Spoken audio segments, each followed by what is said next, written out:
전하고 듣게 하심을 감사합니다.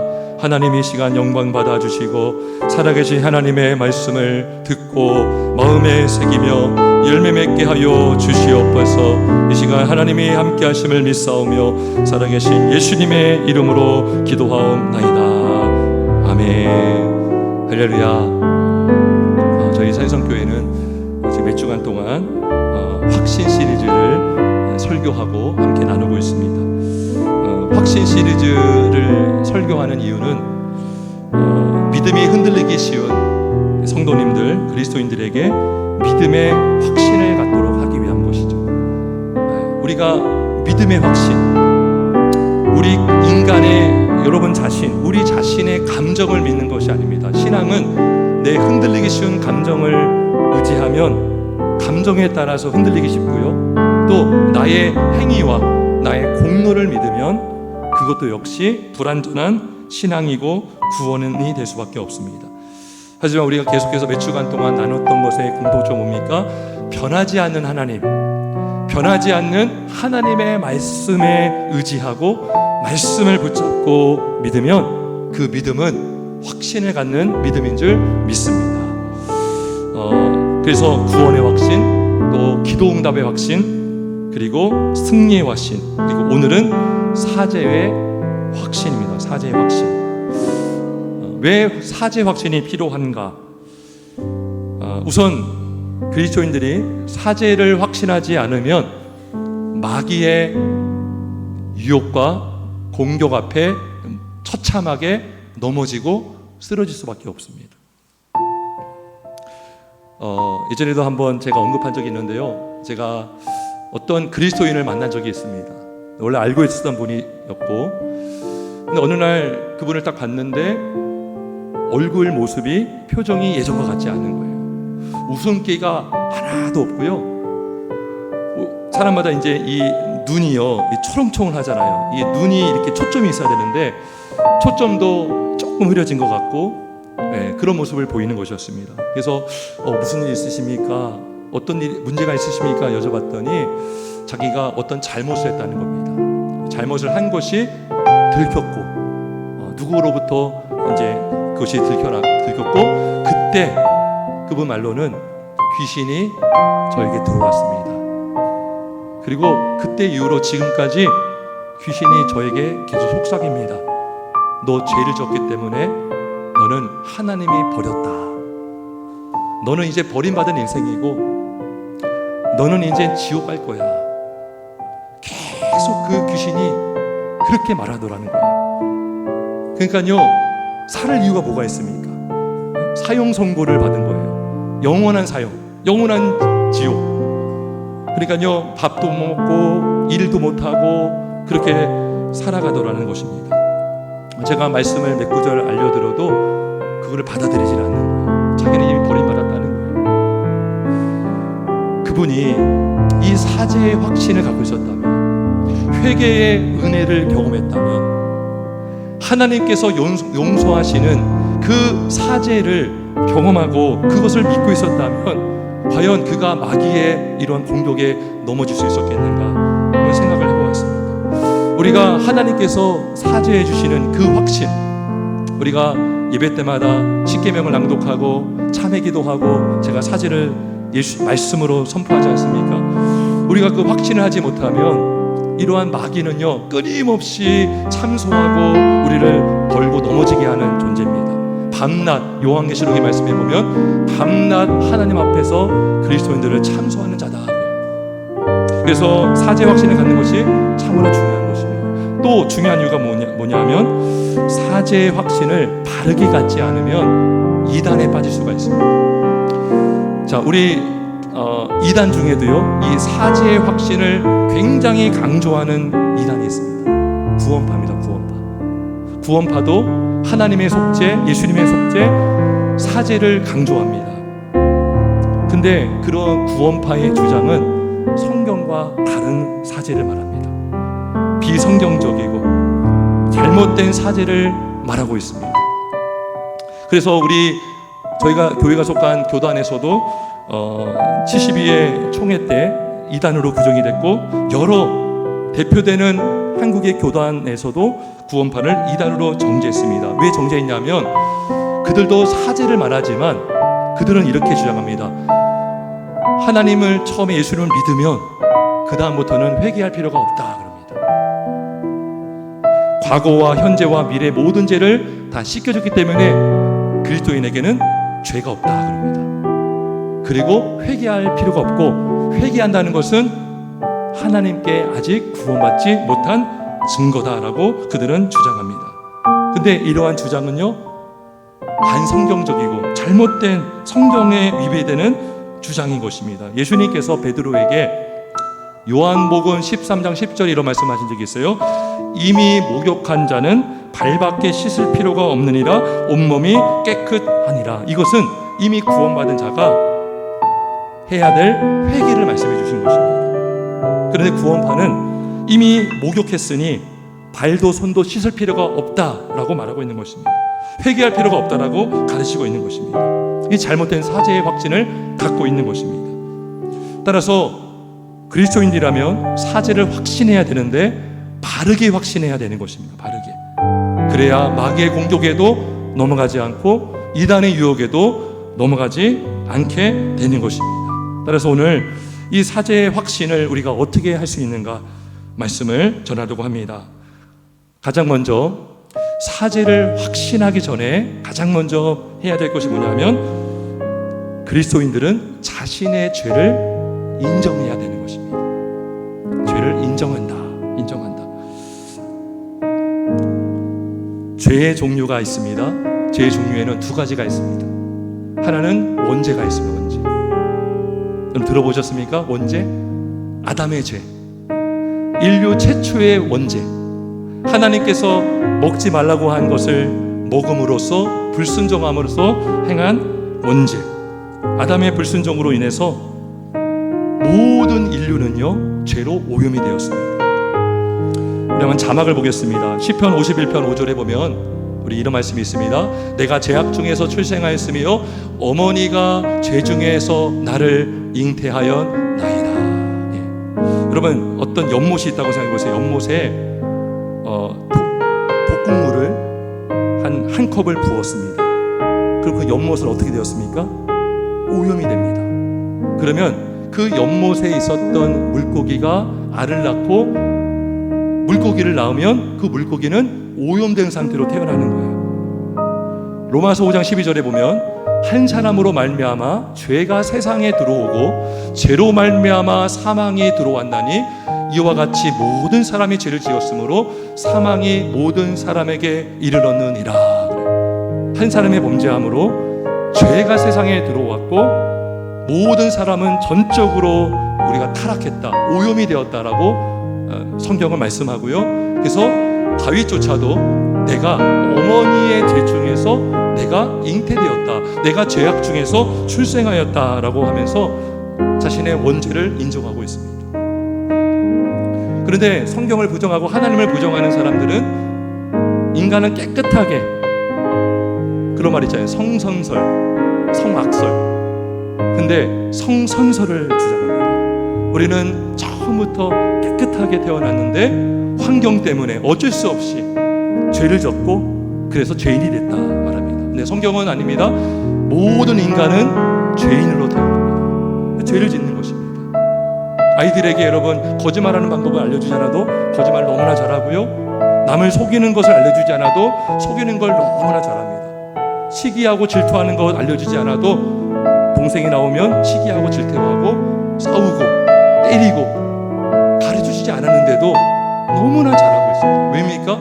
죄성을 가지고 태어나기 때문인 것입니다.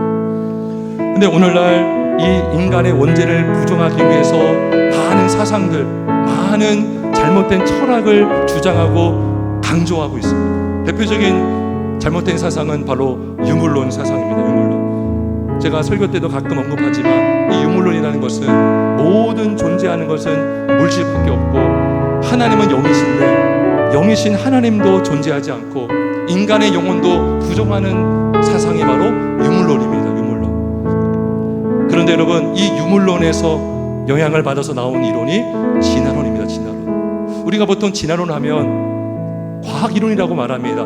우리 학생들 중학교, 고등학교에서 진화론을 배웁니다. 과학 이론이라고 배웁니다. 맞습니다. 그런데 그 진화론의 그 뿌리와 바탕에는 유물론이 있습니다. 과학은요, 초자연을 증명하지 못합니다. 영혼의 존재를 증명하지 못합니다. 진화론이 그래서 설득력이 있는 것은 영혼이 보이지 않고 하나님이 보이지 않으니 하나님은 없다라고 주장하고 하나님이 없는 세계관에서 세상을 이해하려고 하는 것입니다. 이 세상에 많은 종들이 어떻게 생겨났는가, 인간이 어떻게 생겨났고, 왜 짐승들이 있고 강아지가 있고 조류가 있고 어류가 있는가, 이런 것들을 연구하다 보니까 이 진화론이 나왔는데 그 바탕은 존재하는 것은 물질밖에 없다, 유물론 사상인 것입니다. 그렇게 되면 아담의 창조도 이들은 부정하는 것이죠. 하나님이 아담을 창조하시고 6일째 되는 날 흙으로 빛을 치고 생기를 불어넣어 생명이 되게 하셨는데 아담의 창조를 부정하는 것입니다. 아담의 창조가 부정되면 뭐가 부정됩니까? 아담의 죄도 부정되는 것입니다. 우리가 죄인이라는 것은 창세기 1장부터 3장까지의 말씀을 통해서, 특별히 3장에서 아담이 하나님께 불순종한 사건, 이 역사적인 사건을 사람들은 신화로 부정하고 신화로 치부합니다. 이건 비유고, 이거는 신화다, 신화. 없던 사건을 지어낸 것이다라고 아담의 존재도 인정하지 않습니다. 그러니까 원죄가 부정되니까요, 사람들은 우리는 죄가 없다. 무슨 원죄가 있느냐? 아니, 내가 죄를 짓지도 않았는데 왜 내가 태어나면서 죄인이냐라고 말합니다. 그런데 오늘 요한복음 요한일서 1장 8절의 말씀을 우리 같이 한번 읽어봅니다. 1장 8절 성경 말씀입니다. 시작. 만일 우리가 죄가 없다고 말하면 스스로 속이고 또 진리가 우리 속에 있지 아니할 것이요. 10절에서는 범죄라고 했는데 8절에서는 죄가, 이거는 원죄를 말합니다. 우리가 죄로 오염된 상태, 죄의 상태를 말합니다. 근데 우리가 죄가 없다, 원죄가 없다라고 하는 것은 스스로 속이는 행위고 진리가 우리 속에 있지 않다라고 하나님 말씀합니다. 로마서 3장에 의인은 없나니 하나도 없다라고 말씀합니다. 한 사람이 순종하지 아니함으로 많은 사람이 죄인이 되었다라고 로마서 5장 19절에는 말씀합니다. 따라서 우리가 사실을 확신하기 전에 먼저 중요한 것은 죄를 인정해야 된다는 것입니다. 원죄를 인정해야 된다. 죄의 종류가 또 하나 있습니다. 그건 바로 자범죄입니다. 자범죄. 스스로 자자에 범죄할 범자, 죄의 죄자. 자범죄가 뭡니까? 개인이 스스로 짓는 죄입니다. 우리는 태어날 때부터 죄를 갖고 태어나지만, 죄인으로 태어나지만 내가 또 죄를 짓는 죄가 있습니다. 그게 자범죄입니다. 이 자범죄의 뿌리는 원죄입니다. 원죄. 죄에 오염되었기 때문에, 죄의 그 죄성이 있기 때문에 우리가 죄를 짓는 것입니다. 그래서 원죄가 나무를 비유하면 뿌리가 되고, 자범죄는 그 뿌리로부터 나무 그 기둥과 가지로 맺어지는 죄의 열매가 되는 것입니다. 마태복음 15장에서 예수님이 말씀하시기를 밖에서 안으로 들어가는 것이 너를 더럽게 하는 것이 아니라, 왜요? 바리새인들이 그랬잖아요. 제자들이 손을 안 씻으니까 이 사람들 죄를 짓고 있다 그랬어요. 그런데 예수님이 말씀하기를 밖에서 안으로 들어가는 것이 너를 더럽게 하는 것이 아니라 안에서 나오는 것이 너희를 더럽게 한다 그랬어요. 그러면서 마음에 있는 것들을 말씀하시면서 악한 생각, 음란, 욕심, 탐욕, 미움, 이런 것들을 말씀하셨어요. 이미 우리 안에는 그 죄악된 마음을 통해서 그 마음에서 행위가 나오는 것이죠. 마음에서 말이 나오고, 마음에서 도둑질이 나오고, 거짓된 행위가 나오는 것입니다. 그런데 이렇게 우리가 자범죄를 짓고 살고 있습니다. 알고도 짓고 모르고도 짓고. 근데 어떤 사람들은요, 이 자범죄의 규정을 사회 법규만 어기면 죄라고 말합니다. 나는 교통법규 어기지 않았습니다. 나는 휴지를 버리지 않았습니다. 나는 죄를 짓지 않았다는 것이죠. 나는 남에게 전혀 피해를 주고 살지 않습니다. 나는 다른 사람에게 피해를 준 적이 없습니다. 교회를 다니는 사람 중에도 그런 사람이 있을 수 있어요. 나는 예배를 착실히 드리고 있습니다. 나는 계명을 잘 지키고요. 나는 예배를 잘 빠지지 않고 예배를 드리고 있습니다. 근데 예수님은 죄의 정의를, 그렇게 어떤 법규를 어기는 것을 넘어서 우리 마음의 동기까지 예수님은 죄라고 말씀하십니다. 너희가 음욕을 품고 여자를 보는 자마다 이미 간음한 자라고 말씀하시고, 너희가 형제를 미워하면 이미 살인하는 것이다. 그래서 마음의 죄까지도 예수님을 말씀하십니다. 복음서에 보면 바리새인들은요, 이런 행위로만 죄를 규정함으로 인해서 자기들을 의인이라고 말했습니다. 우리는 금식도 잘하고 11조도 드리고 제사를 철저히 드린다라고 했습니다. 그리고 복음서에 보면 부자 청년이 나옵니다. 마태복음 19장에 보면 부자 청년이 예수님께 오셔서 와서 물어봅니다. 선생님이여, 내가 무엇을 하여야 영생을 얻습니까? 했을 때 예수님께서 십계명을 말씀해 주십니다. 부모를 공경하라, 도둑질하지 말라. 그러자 그 청년이 이렇게 말합니다. 이 모든 것을 내가 지키었사온데 아직도 무엇이 부족합니까? 다른 복음서에 보면 내가 어려서부터 지켜온 것들입니다. 부족한 게 뭐가 있습니까? 그 말은 무슨 말입니까? 나는 죄를 짓고 살지 않습니다 라고 말한 것이죠. 이런 사람들이요, 예수 믿기 정말 어렵습니다. 내가 정직하고 오히려 교회 다니는 사람들이 더 불의를 행하는 것 같고, 아니 그러면 무슨 교회를 가야 이유가 뭐가 있겠냐라고 생각하는 사람들이 너무나 많습니다. 나는 정직하고 나는 깨끗하고, 교회 안에도 그럴 수 있어요. 나는 정직하고 거짓말하지 않고, 회심하기 너무 어렵습니다. 그리고 회심을 해야 거듭나야 바른 그리스도인인데 명목상 그리스도인이 너무나 많습니다. 그들 중에는 도덕적이고 굉장히 도덕적인 사람들 굉장히 많습니다. 나는 남에게 절대 피해를 안 준다. 그런데 하나님은 말씀하십니다. 요한일서 1장 10절 말씀, 우리 성경을 보면서 같이 읽습니다. 시작. 만일 우리가 범죄하지 아니하였다 하면 하나님을 거짓말하는 이로 만드는 것이니 또한 그의 말씀이 우리 속에 있지 아니하니라. 아멘. 8절에서는 그냥 죄라고 했습니다. 그 죄의 상태를 말합니다. 10절에서는 좀 더 구체적으로 범죄, 이게 자범죄입니다. 우리가 범죄하지 아니하였다 하면 하나님을 거짓말하는 이로 만드는 것이고 그의 말씀이 우리 속에 있지 않다라고 하나님은 말씀합니다. 따라서 우리가 사죄를 확신하려면 회개를 해야 되는데, 회개하려면 죄를 인정해야 되거든요. 근데 사람들이 회개를 안 하는 이유가 뭡니까? 나는 문제가 없다는 것이죠. 나는 잘못이 없다는 것입니다. 하지만 첫째, 사죄를 확신하기 위해서는 죄를 인정하는 우리가 되길 주의 이름으로 축원합니다. 두 번째로, 죄를 인정하면 뭐 해야 됩니까?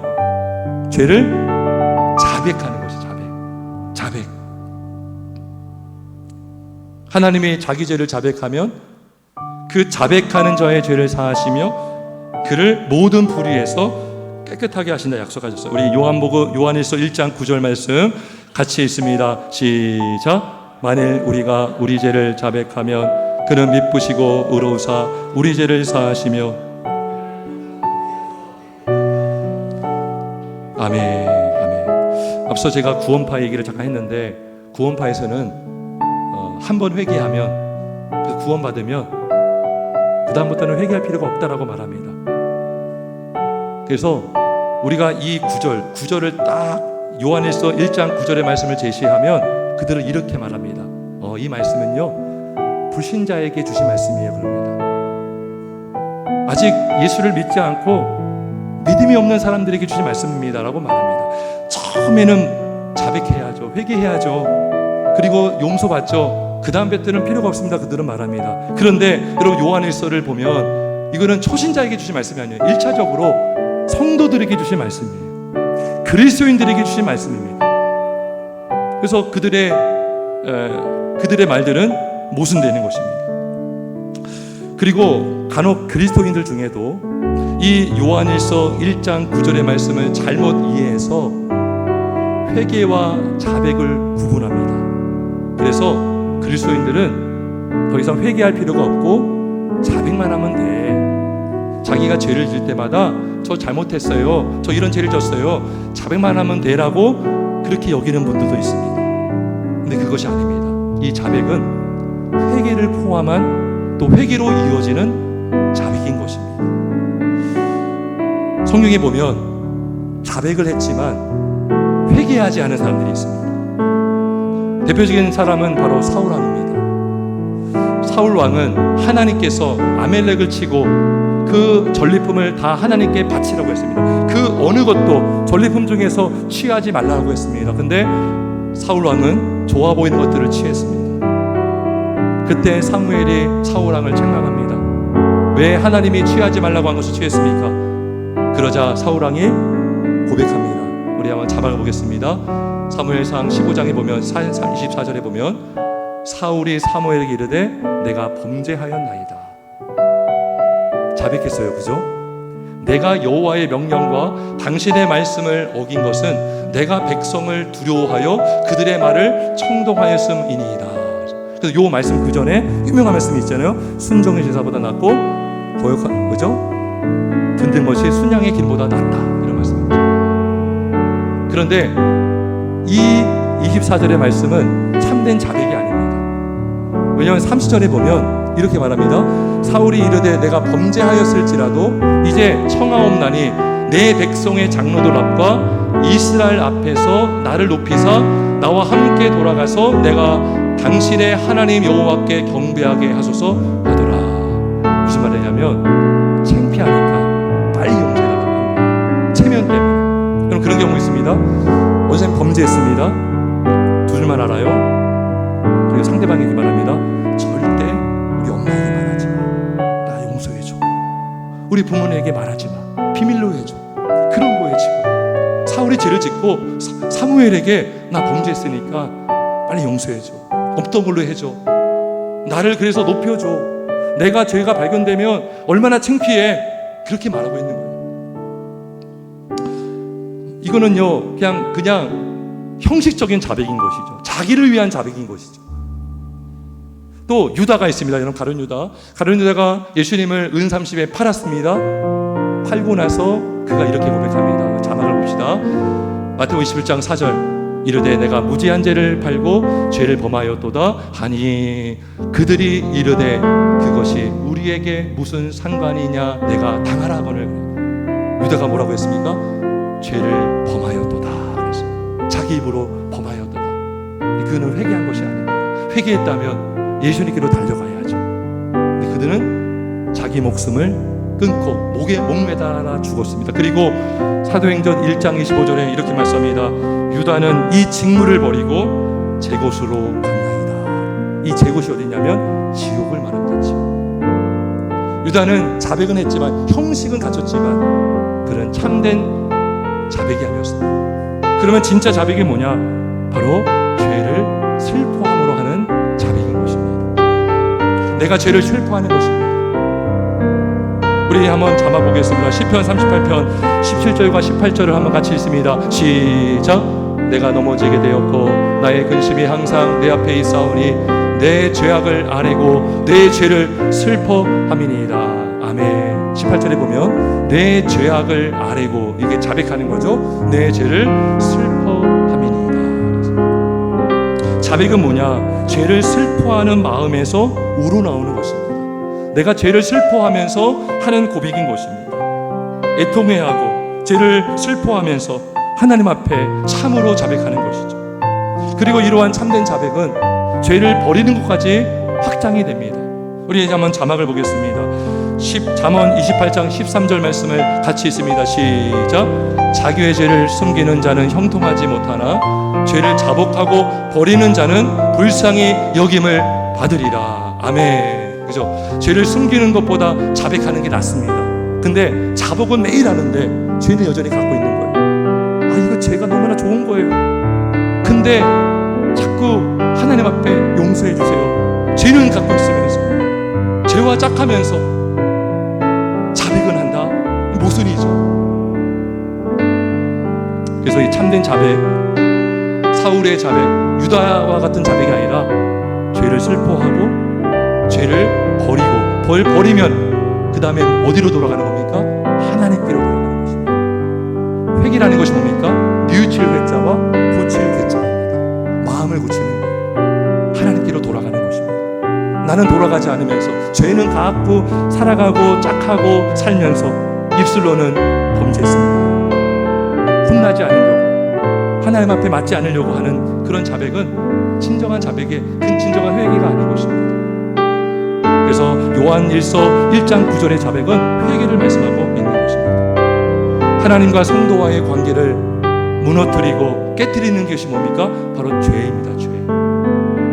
우리의 죄가 하나님과 우리 사이를 갈라놓았다라고 말씀합니다. 그런데 이 죄를 하나님께서 용서해 주시는 것이 바로 회개의 은혜인 줄 믿으시기를 주님의 이름으로 축원합니다. 그래서 구원파가 알지 못하는 게 뭐냐면 회개가 얼마나 은혜인지를 몰라요.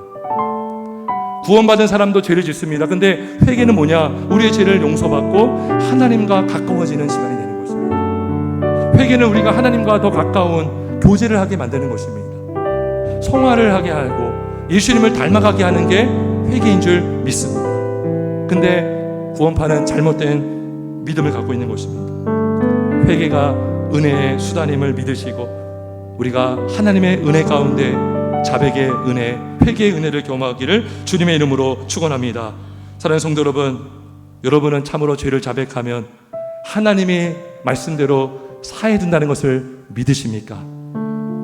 정말 믿으십니까? 정말 확신하십니까? 아직도 확신하지 못하는 분이 있는 것 같아요. 정말 확신하십니까? 제가 왜 확신을 가져도 되는지 말씀을 마지막으로 3가지를 말씀하면서 사죄 확신의 확신한 근거를 3가지를 말씀하겠습니다. 첫째는 사죄 확신의 분명한 근거가 있습니다. 첫째는 바로 하나님의 성품이에요. 성품. 따라해보시죠. 하나님의 성품. 하나님의 성품. 자, 오늘 1장 9절, 요한일서 1장 9절에 만일 우리가 우리 죄를 자백하면 그 다음에 뭐라고 말씀하셔요? 그는 미쁘시고 의로우사예요. 성경 말씀을 가만히 보잖아요. 하나님이 어떠한 말씀을 하실 때는요, 하나님이 누구인지를 같이 알려줍니다. 내가 이렇게 약속을 하는데 나는 이러한 분이다. 나는 미쁜 너희의 하나님이다. 미쁘실 때가 뭡니까? 참되시고 신실하시고 변함이 없으신 하나님이라는 것입니다. 그러한 하나님이 사죄를 약속하셨다. 그러한 하나님께서 회개를 명령하셨다. 우리가 어찌 듣지 않을 수가 있겠습니까? 시편 86편 5절 우리 자막을 한번 읽어봅니다. 86편 3가지인데 우리 5절 말씀 제일 위에 있는 거 먼저 읽습니다. 시작. 주는 선하사 사죄하기를 즐거워하시며 주께 부르짖는 자에게 인자하심이 후하심이니이다. 아멘. 하나님의 성품이 잘 나오죠. 하나님은 어떤 분이십니까? 선하신 분이십니다. 사죄하기를 즐거워하시는 분이십니다. 인자하심이 후하심인 하나님이십니다. 미가서 7장 18절 말씀 같이 있습니다. 시작. 주와 같은 신이 있으리까 주께서는 죄악과 그 기업에 남은 자의 허물을 사유하시며 인애를 기뻐하심으로 진노를 오래 품지 아니하시나이다. 아멘. 사랑하는 성도 여러분, 하나님은 진노하시기보다 용서하시기를 기뻐하시는 하나님이십니다. 10번 중에 1번 진노하신다면 9번에 용서하기를 원하시는 분이 하나님이십니다. 즐거워하기를 기뻐하시고 사죄하기를 즐거워하시고. 여러분 어느 때 기뻐하십니까? 하나님은 어느 때 기뻐하시냐면 용서하실 때 기뻐하신다는 거예요. 사유하실 때 즐거워하신다는 것입니다. 허물을 사유하시며 인애를 기뻐하시며 진노를 오래 품지 않으시는 분이 우리 하나님이신 줄 믿으시기를 주의 이름으로 축원합니다. 벌을 주기보다 용서하기를 기뻐하신 주님. 요엘 2장 13절 말씀 같이 있습니다. 시작. 너희는 옷을 찢지 말고 마음을 찢고 너희 하나님께 돌아올지어다. 그는 은혜로우시며 자비로우시며 노하기를 더디하시며 인애가 그치사 뜻을 돌이켜 재앙을 내리지 아니하시나니. 아멘. 이것이 바로 하나님의 성품입니다. 사유하시기를 즐거워하시는 하나님의 성품, 인애로우신 하나님의 성품, 진노를 오래 품지 않고 계시는 하나님의 성품. 하나님은 우리에게 요구하십니다. 그러니까 나에게 돌아와라. 나에게 돌아와라. 옷을 찢지 말고, 너희가 형식적으로 회개하는 척하지 말고 진정한 마음으로, 슬픈 마음으로 나에게 마음을 찢고 돌아오라. 하나님의 음성이 들리십니까? 하나님의 사랑의 마음이 여겨지십니까? 하나님 우리를 사랑하시고 노하기를 더디하셔서 돌아오기를 원하시는 하나님인 줄 믿습니다. 근데 한 가지 딜레마가 있습니다. 어떤 딜레마가 있을까요? 아까 요한일서 1장 9절에 하나님은 미쁘시고 또 뭐 하시다고 그랬어요? 의로우사. 이게 딜레마인 거예요. 의로우신 하나님께서 어떻게 죄에 대해서 심판하지 않습니까? 우리가 회개를 의심하는, 회개의 은혜를 완전히 신뢰하지 못하는 사람들 공통점이 뭐냐면 이 공의로우신 하나님의 속성입니다. 어떻게 공의로우신 하나님께서 우리의 죄를 아무 조건 없이 용서해 주시는가? 여러분, 법정에서 어떤 사람이 강도 살인 혐의를 받고 법정에 섰습니다. 근데 재판장이요, 이 사람 무죄 때리면 그 재판장은 어떠한 재판장이 됩니까? 불의한 재판장이 되는 거예요. 마찬가지로 우리가 죄를 졌는데 하나님께서 용서해 주신다? 불의한 재판장이 되는 거예요. 근데 이 딜레마를 해결해 주신 분이 누구십니까? 바로 예수 그리스도이십니다. 할렐루야. 이 예수님의 보혈. 그 두 번째, 우리가 사죄를 확신할 수 있는 분명한 근거는 바로 그리스도의 보혈입니다. 보혈. 따라합시다. 그리스도의 보혈. 우리 자막 한번 봅시다. 에베소서 1장 9절 말씀, 1장 7절 같이 있습니다. 시작. 우리는 그리스도 안에서 그의 은혜의 풍성함을 따라 그의 피로 말미암아 속량고 죄사함을 받았느니라. 아멘. 하나님의 성품은 바로 예수님의 희생으로 나타납니다. 하나님의 사랑은 예수님의 십자가의 사랑으로 확정해 준 줄 믿습니다. 은혜의 풍성함을 따라 그의 피로 말미암아 속량고 죄사함을 받았느니라. 예수의 피가 없이는 죄사함이 없습니다. 그런데 예수님께서 우리를 사랑하시고 세상을 이처럼 사랑하사 독생자를 주셨으니 그분이 피를 흘리셨고 그분을 믿음으로 멸망치 않고 영생을 얻게 하시는 이 확신을 갖기를 주의 이름으로 축원합니다. 히브리서 10장 12절 말씀도 같이 있습니다. 시작. 오직 그리스도는 죄를 위하여 한 영원한 제사를 드리시고 하나님 우편에 앉으사. 아멘. 죄를 위하여, 우리 죄를 위하여, 우리의 원죄와 저문죄를 위해서 한 영원한 제사를 드리셨어요. 두 번의 제사가 아닙니다. 세 번의 제사가 필요 없습니다. 한 번으로 끝났습니다. 십자가 위에서 단번의 제사로 드리심으로 하나님의 의를 만족해 하여 주셨습니다. 그래서 예수님의 죽음은 하나님의 공의를 만족시켜 주셨고요, 예수를 믿는 자를 의롭다 하여 주심으로 그 딜레마를 해결해 주신 줄 믿습니다. 예수님 한 분 때문에. 이집트에서 하나님께서 10가지 재앙을 내리실 때 마지막 재앙이 뭐였죠? 장자를 치는 재앙이었습니다. 애굽에 있는, 이집트에 있는 모든 첫째 것, 짐승들도 하나님이 치신다고 하셨습니다. 그때 어린 양의 피를 문설주에 바르고 집안에 있는 자는 살았어요? 죽었어요? 살았습니다. 성경에 보니까 이렇게 말합니다. 하나님께서 그의 피를 볼 때에 지나가리라. 누구 피를 볼 때?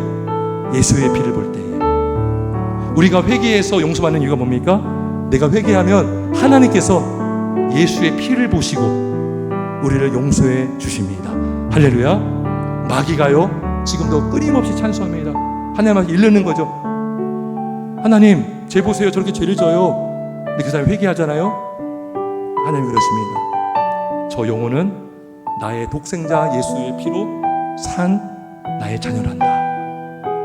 그리고 그가 회개함으로 나는 예수의 보혈 때문에 저 사람을 용서한다. 아무리 마귀가 참소해도 우리가 예수의 보혈을 의지하여 회개하고 기도하면 하나님께서 예수의 피를 보시고 용서해 주심을 믿으시기를 주의 이름으로 축원합니다. 요한복음 16장 24절 지금까지는 너희가 내 이름으로 아무것도 구하지 아니하였으나 구하라 그리하면 받으리니 너희 기쁨이 충만하리라. 너희가 예수의 이름으로 용서를 구하고 예수의 이름으로 사죄를 구하면 하나님께서 그 이름을 통하여 용서하시고 사유해 주심을 믿으시기를 주님의 이름으로 축원합니다.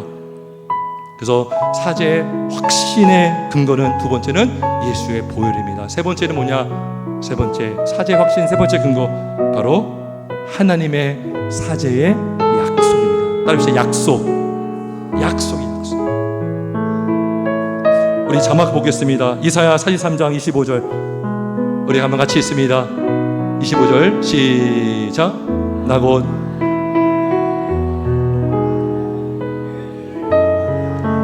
아멘. 도말한다는 것이 뭐냐면 깨끗이 씻는다는 거죠. 여러분 차에 이게 와이퍼 있잖아요. 와이퍼. 비가 막 있을 때 한번 쫙 내리면 물이 딱 닦이잖아요. 그런 뜻이에요. 허물을 깨끗하게 해주시고 내 죄를 기억한다 안 한다? 기억하지 아니하리라. 우리가 죄를 회개하면 하나님이 그 죄를 기억 안 하십니다. 미가 7장 19절 말씀도 같이 있습니다. 시작. 다시 우리를 불쌍히 여기셔서 우리의 죄악을 발로 밟으시고 우리의 모든 죄를 깊은 바다에 던지시리이다. 아멘. 이게 무슨 말입니까? 그 죄를 기억하지 않으신다는 것입니다. 여러분 태평양 한바다 바다 한가운데서 배를 타고 동전 10원짜리를 한번 던지시면 그거 찾겠습니까? 하나님께서 그와 같이 우리의 죄를 깊은 바다에 던지심으로 기억하지 않는다는 것을 믿으시기를 주님의 이름으로 축원합니다. 따라서 우리는 하나님의 사죄를 확신할 수가 있습니다. 예수 그리스도를 믿는 자마다 멸망치 않고 영생을 얻고 우리가 그 이유에 짓는 죄들이 너무나 많습니다. 죄를 지으면 안 되지만 우리가 최대한 말씀대로 순종해야 되지만 우리의 죄성은 우리를 완전한 사람이 아니라 여전히 죄를 지을 수밖에 없는 존재라는 것을 보여주고 그 죄성으로 인해서 우리가 넘어지고 때로는 실수하고 범죄할 때 우리가 참으로 뉘우치고 슬퍼하며 하나님께 엎드려 죄를 자백하고 죄를 버리고 하나님께로 돌아가면 하나님께서 용서하시고 그 죄를 기억하지 않으시고 그 죄를 발로 밟으시고 깊은 바다에 던질 정도로 우리를 용서해 주심을 믿으시기를 주의 이름으로 축원합니다. 마귀는요 지금도 끊임없이 우리를 공격합니다. 네가 그래서 성도야, 네가 그래서 집사야, 그래서 네가 목사야. 저는 그 공격을 예전에 많이 받았습니다. 저를 보면 너무나 나약해지고 너무나 부족한 게 많을 때 마귀가 그러는 거예요. 네가 그래서 무슨 설교를 하느냐 그러는 거예요. 자꾸 그러한 공격을 하는 거예요. 그때마다 우리가 붙잡아야 할 것은 예수님의 십자가인 줄 믿습니다. 예, 하나님의 성품을 기억하시고 하나님의 십자가 보혈을 의지하시고 하나님의 약속을 붙드시고 우리가 기도로서 승리하시기를 주님의 이름으로 축원합니다. 우리 함께 기도하겠습니다.